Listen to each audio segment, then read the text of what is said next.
안녕하세요. 오정혁 고고생입니다. 지난 시간에 이어서 바로 핵심 정리 규원가 들어가겠습니다. 이제 갈라에는 이제 규방 가사하고요, 내방 가사입니다. 규방 부인의 한 많은 삶이 중심 소재고, 주제는 이제 방탕한 생활하는 남편을 기다리는 여인의 한, 또 봉건사회에서 규방 부인의 한, 독수 공방하는 여인의 삶과 한, 그러니까 한이죠, 한. 남편을 기다리는 여인의 구구절절한 마음이 담겨 있습니다. 그래서 성격은 원망하고 있고요, 체념하고 있고, 한탄과 자기 고백적인 성격이 강합니다. 의인은 조선시대 양반 부녀자들의 주로 향유 남성의 전유물이었잖아요, 가사가. 근데 여성이 참여하여 여성의 경험, 여성의 생각을 표현했죠. 가사 문학의 영역을 확대했다는 데 의미가 있습니다. 또 사용 문자는 한글이고요. 네 마디의 사음보의 사사조. 또 길이 제한이 없는 것이 이제 형식입니다. 자, 그다음에 이제 5번째 페이지로 가겠습니다. 표현상 특징 세 번째. 집으로 돌아오지 않는 남편은 기다리고 있는 화자는 이제 남편을 처음 만났던 어때요? 젊은 시절을 떠올립니다. 이 회상. 그걸 시작해서 나이 들고 이제 외로운 처지에 놓인 자신의 상황을 서글퍼하고 있고요. 남편을 원망하고 있고 그리워하고 있습니다. 자, 그리고 고사나 관용구가 인용되고요. 자신의 심령을 자연물에 빗댔습니다. 비유했고 또 한스러운 심정을 구구절절하게 드러냈습니다. 그래서 문학적 완성도가 높은 작품입니다. 그래서 다양한 자연물을 활용해서 화자의 정서를 표현했고 또 고사를 이용해서 유려한 아주 화려하고 잘 쓴 그런 분위기를 자아냅니다. 부드럽고 화려한 분위기예요. 자, 봉건적인 가부장적 제도 속에서 가정을 돌보지 않는 남편을 기다리며, 그렇죠? 홀로 지낸 여인의 모습, 그 정한을 부드럽고 아름다운 문체로 노래했습니다. 그래서 섬세한 여성의 문체고요. 높은 문학적 완성도가 있습니다. 그래서 사대부 중심의 가사 작가층이 여성으로 확대되는 그러한 계기가 됐습니다. 또 떠난 남편을 기다리죠. 홀로 지내는 이 여성의 처지, 신세한탄. 그래서 규방가사의 초기작이라는 것에 의미가 있습니다. 또 후대 규방가사나 애정가사에 많은 영향을 준 겁니다. 그래서 이 작가층이 여성으로 확대되는 계기가 된 작품이고요. 과거와 현재 상황의 대비가 나옵니다. 그래서 현재 자신의 처지를 강조하는 효과가 있고요. 또 흐르는 세월 속에 쌓여온 슬픔, 한을 다양한 표현 방법과 고사를 인용했다는 거 아시기 바랍니다. 또 시간의 경과에 따른 시상 전개가 나타나고요. 기승전결의 4단 구성 방식을 취하고 있습니다. 그리고 가부장적인 유교 질서 속에서 떠난 남편을 기다리며 독수공방하는 이 외로움, 또 방탕하게 살아가는 이 남편에 대한 원망을 노래한 겁니다. 또 비유와 영탄, 서리법 등 다양한 표현 방법과 고사를 활용해서 또 감정이입적 표현도 드러나 있다는 거 확인해 주시고요. 자, 그 다음에 이제 화자는 이제 고사를 통해서 남편을 기다린다는 말이 나오거든요. 구구절절하게. 그 부분은 이제 소상야오라는 표현이 있었죠. 이 부분. 소상반죽이라는 이제 고사와 관련이 되어 있는데요. 순임금의 두 왕비인 아황과 여영이 있었습니다. 이 순임금이 죽었다는 소식을 듣고 소상강에서 슬피 울다 몸을 던져 죽었어요. 근데 이때 흘린 눈물 자국이 대나무 반점으로 남았다고 합니다. 이를 소상반죽이라고 합니다. 그래서 이 소상반죽에는 어떤 소리가 나오겠어요? 어떤 그 원한, 그렇죠? 한이 나오겠죠, 그렇죠? 그런 것에서 이거를 따온 겁니다. 여성의 구구절절한 마음. 자, 두 번째는 이 작품에서 두드러지는 특징은 화자의 정서를 효과적으로 전달하기 위해 사용된 다양한 비유가 나온다고 했는데 어디냐면 특히 그 봄바람 가을물이 배월이 부흑 지나듯 이런 부분, 그렇죠? 세월이 빠르게 지나간다는 사실을 표현한 비유법이거든요. 자, 이러한 것들이 이제 그렇다는 거예요. 자, 이제 문제로 정리하는 겁니다. 자, 여기서는 이제 여러분께서 집중해서 꼭 보시기 바랍니다. 자, 첫 번째 화자는 이제 님을 찾아 나서지 않고 기다리기만 하잖아요. 왜 그럴까요? 그건 바로 봉건주의 사회에서 규중에서 규방에서 삶을 보내야 했던 여성적 삶의 구석과 억압이 있었기 때문입니다. 이 작품에서 화자가 녹기금을 타는 이유는 뭡니까?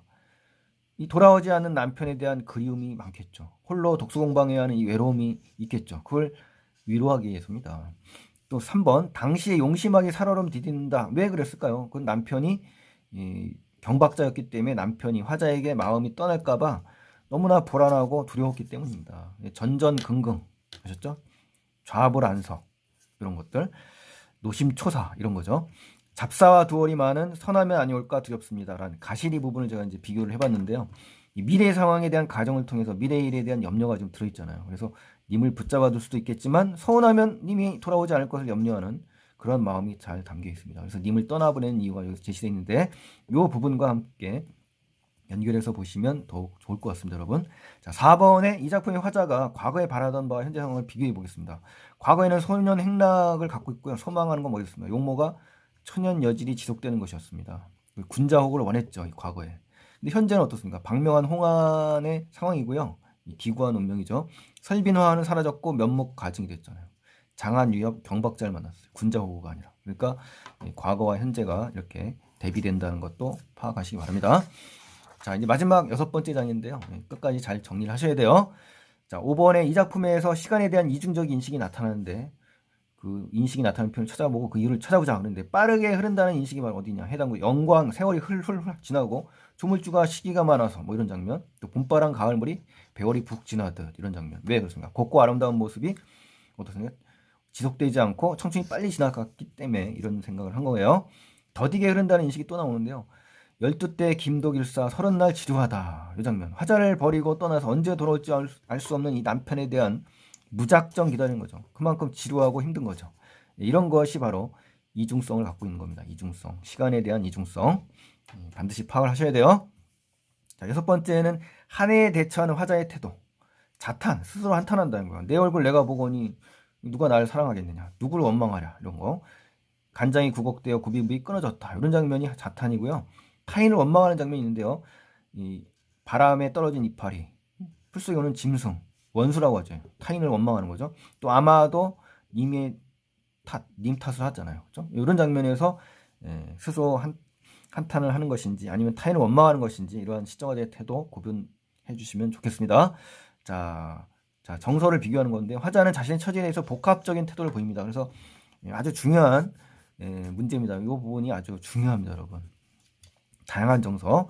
가정을 돌보지 않는 남편에 대한 원망의 마음이 있고요. 이제 두 번째는 기다리고 외로워하는 장면. 또 그리움과 미련이 동시에 담겨 있는 장면이군요. 정확하게 아시는 게 중요합니다.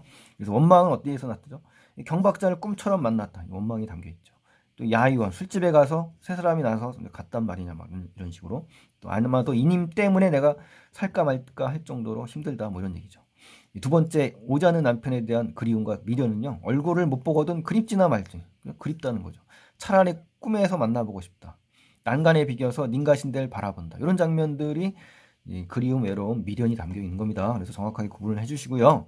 화자는 오지 않는 님을 기다리며 늙어가는 자신의 신세에 탄식을 하고 있죠. 자조하고 있죠. 또 그리움과 슬픔의 정서도 복합적으로 담겨 있다는 겁니다. 그래서 방탕한 님에 대해 정면으로 비난하며 원망의 정서를 표출을 하기도 하고요. 모든 것을 자신의 운명으로 받아들이는 체념적 정서도 유지합니다. 그래서 이런 다양하고 복합적인 정서를 정확하게 파악하셔야 됩니다. 해석을 통해서요.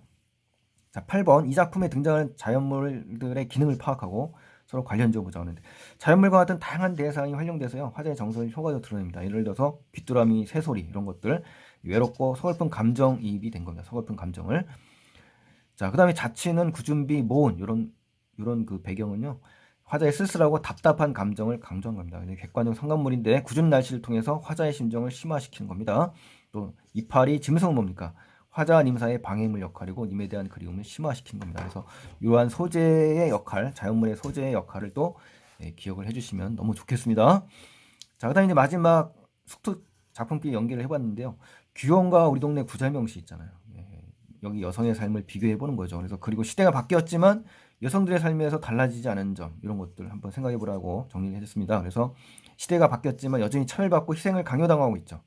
그래서 우리 현실에 대해서 비판적으로 이야기해서 이제 본 건데요.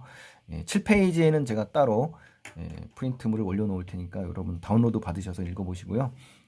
그래서 한번 읽어보셔서 한번 생각해 보시면 좋겠습니다. 올해 수능은 연계가 50%밖에 안 되기 때문에 관련 작품들끼리 자꾸 연관 짓고 생각해보는 그런 공부 방법이 좋을 것 같습니다, 여러분. 자, 오늘 수고 많이 하셨고요. 반복해서 공부를 많이 해주시면 더 좋겠습니다.